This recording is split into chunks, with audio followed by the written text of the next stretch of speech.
La barre Mimio en fait est à l'origine une barre de capture qui permet en fait de mémoriser, de numériser en fait tout ce que vous pouvez écrire sur n'importe quelle surface sans ordinateur de connecté. L'autre avantage aussi, c'est que c'est une barre qui est facilement utilisable, notamment pour les enseignants qui sont peu aguerris avec les nouvelles technologies. Ça permet d'utiliser ça de façon très facile et très rapidement dans les classes. Écrire ces tableaux, les capturer et les numériser et les enregistrer sur son disque dur, voire les transmettre.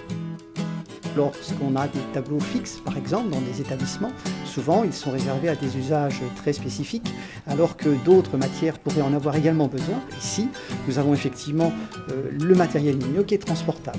Ça permet en fait d'inventer des activités avec les enfants dans les classes, dans n'importe quel endroit, de passer d'une classe à l'autre, ou pourquoi pas d'imaginer des activités également en extérieur. Il permet de mettre vraiment en situation aussi presque physique et de manipuler surtout pour les enfants, et ils plongent directement dans les activités qu'on leur propose. Pour eux, c'est un objet magique, c'est très ludique de se dire qu'ils peuvent dessiner sur le mur ou même par terre, ou même, qui sait, un jour au plafond. Ils ne sont pas tellement surpris de voir les exploitations qu'on peut en faire parce que ce sont quand même de gros consommateurs d'objets numériques avec les consoles, les choses qu'ils peuvent faire aussi sur la télé ou sur l'ordinateur. À partir de maintenant, il va être possible en fait de travailler de la craie interactive.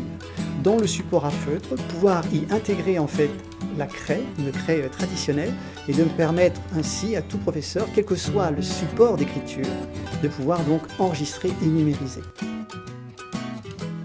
Donc Mimio Classroom va sortir pour le salon Educatis Educatech en novembre et qui sera donc constitué d'une nouvelle barre qui va s'appeler Mimio Teach, d'un visualiseur qui va s'appeler Mimio View, d'un système de boîtier de vote, Mimio Vote, du Mimio Pad qui est en fait la tablette graphique et bien sûr du mode capture qui nous a ici permis de montrer au plus grand nombre l'aisance avec laquelle on est capable de capturer quel que soit le support.